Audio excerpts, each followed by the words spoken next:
Hi mga palangging! Maayong hapon ninyong tanan o maayong adlaw, maayong gabi kung sa maron oras sa inyo ha.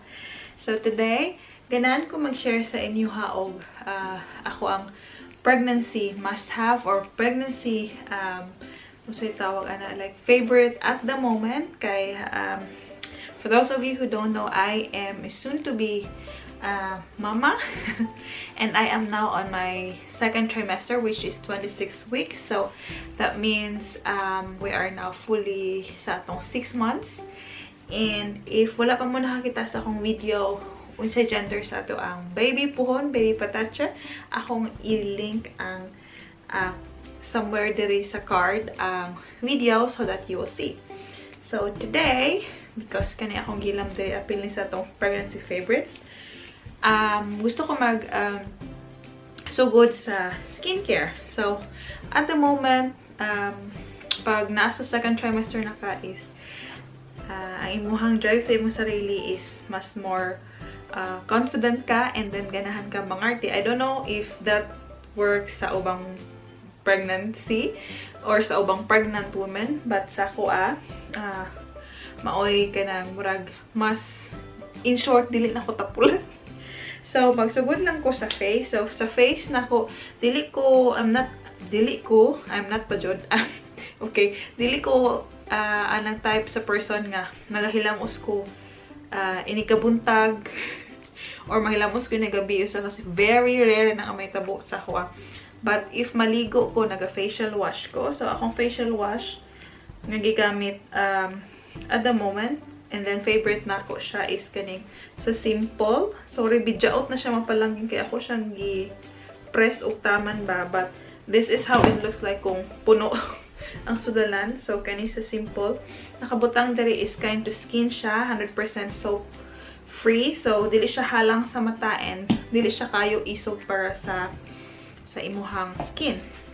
And then, for my body, I do use unsay tawag na kanang naam good na diri kanang unsay tawag na ay naku hingal tanon kay ning buntis tayo kanang body wash. So akong body wash is Dove nga katong normal lagon nga Dove nga variant.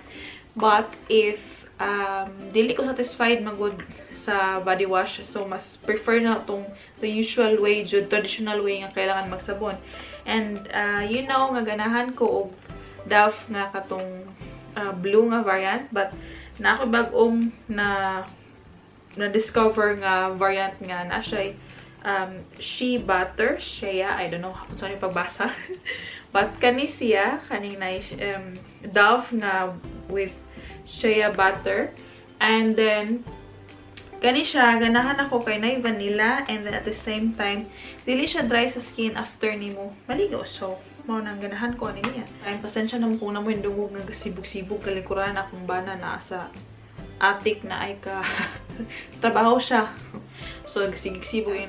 Ganahan ko mag-toner. Naga-toner ako kung padung ko magtrabaho, pero kung nara ko diri sa balay after na ko maligo, dili ko nag-toner.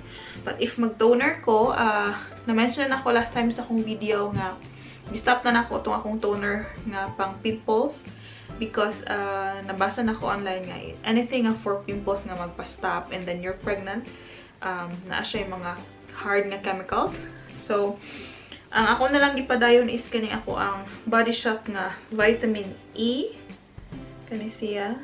Toner ni siya. Hindi ko magligo kung feeling ako dry akong nawong or kailangan lang yung deep cleanse. Kay usahay, pas kinahilamos na ka, naapa na yung nabilin nga mga dirt char.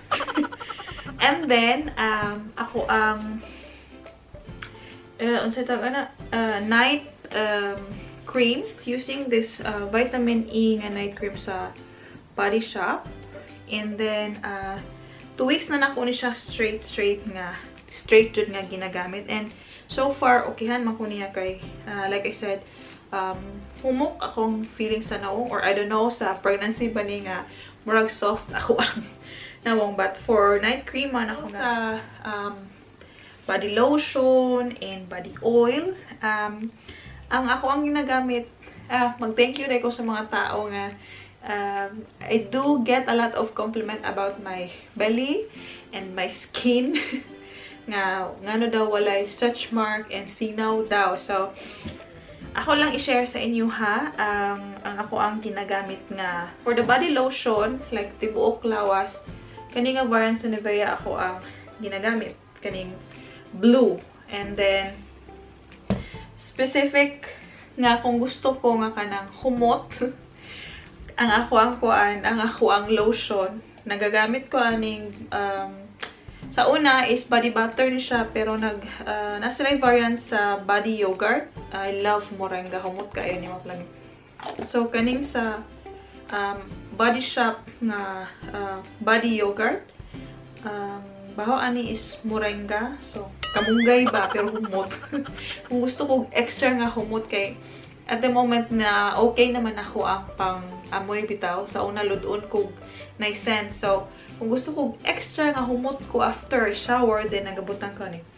And then, ang secret sa ako ang tiyan, nga na-mention na ako last time, is after na ako maligo, dili ko nag-lotion sa akong tiyan atong blue. Dili ko nag-lotion ani para sa akong tiyan. So, ako ang unsa tawag ani, massage oil ang tawag ani diri. So, massage oil. So, mao ni ako ang ginagamit for minti mapalang. Just in case nga nag-wonder mo unsa. So, kani nga brand akong gamit para sa akong tiyan. This meant para sa, anti-stretch marks, scars, dry skin, and uneven skin tone. So, mao ni ako ang gamit sa akong tiyan. And, ang pamagi mo ko na is, before ka mag-lotion, is dapat oil ang una kay para mas mag-sip yun ang kung sa ano pa, nutrients ba sa oil nga yung gamit. And then, after ginalotionan ako siya, same brand. So, Palmer's Gapon Cocoa Butter Formula. Kani is the same idea para sa oil but in lotion. So, pwede na siya all over your body. Kay, as you all know, pag magbuntis ta, nag-stretch ta na nato ang skin. So, para prevent nga, dili nga nakaklaro nga daghan kag stretch mark, or to prevent stretch mark, after na ko mag-oil, nagbutang ko ani nga lotion. Kani siya. And this is really meant pod para sa mga tiyan, sa mga buntis nga mga babae nga gusto nga ma-prevent nga mas mag-stretch mark. So, mao to ako ang beauty stuff at the moment nga favorite sa ako ang second trimester and ginagamit yun. And then, a few of the things nga I wanted to share to you nga handy pod. So, para ma-explain, but we all know nga if magbuntis ta, mas daghan ta og discharge, gawa nga ng, hormonal changes na itong mga babae. So, at the moment, ang ganahan ako nga panty liner is kaning sa Always, kaning large nga variant. So, naay small ani, no, not small, like normal nga size. So, kita na ako. Kani ang normal nga size, and then kani ang large. So, depending if I know nga long day ko sa gawas, I use the large variant. And if, like for example, na malingkira min, kailangan ko mugas, di siya pwede nga wala kay ginasot kang panty liner kay to prevent itchiness pod sa imuhang pingping. So, to prevent, kana akong gigamit, favorite na ko na siya. And then, another thing nga akong i-share sa inyo ha, para comfy ang feeling ng mama while mag-trabaho or yung mag-OTD ka pero imuhang suot nga bra is guot. I would like to share to you unsa akong ginapanggamit nga. You don't have to buy a specific breastfeeding bra or pregnancy bra. I don't have yet a maternity bra since di ko kabalo kung size na ko the moment nga magpa-breastfeed ko. So, for comfort and sa tawagan na kanang dili bahasol sa imuhang gut imong ginapangsuot kay as we all know nagadako atong boobs pag magbuntis ta. So, I guess I have a lot of the colors nga naa diri. And then, ako'y black nga variant ani labhunon sila. So, these are just normal, ini sports bra. But, ano siya tawag ani diri eh? Nakalimot ko siya tawag ani diri. Ako lang ibutang sa screen. But, kani siya, na siya foam. Pwede naman tanggalon if you don't want. But, ako, I prefer nga na siya foam para na ay di ba klaro no nga nanuslo. So I have different colors kay sometimes I work 4 times in a week, and then gusto ko mag-ilis man everyday. So I have these colors right here, and then the black is labhunon. And then makaingon jud ko nga handy sila kaysa sa normal nga bra kay murag mas comfortable imong mga babies. When it comes to comfort, nindot siya like reasonable na paliton. And then if kuan mo kung asa na ko siya napalit na ko siya sa Primark. No sponsored, but napalit ako sa Primark. Last one nga favorite na ko at the moment sa akong pregnancy, and this is all about comfort man, ay kaning akong pregnancy pillow. Tada!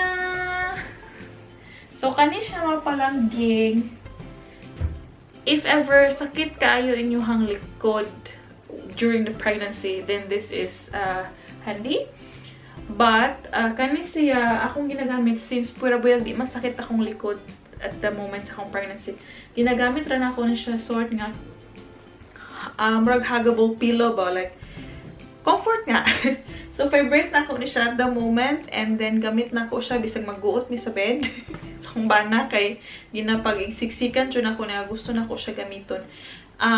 Naiuban nga sayo nagamit og pregnancy pillow kay gawa nga nagasakit ilang likod and dili sila comfortable pag maghigda. But ako ginagamit ra na ko siya sort tanday, pero other than that wala man ko ginadaing kaloy sa Ginoo sa ako ang lawas.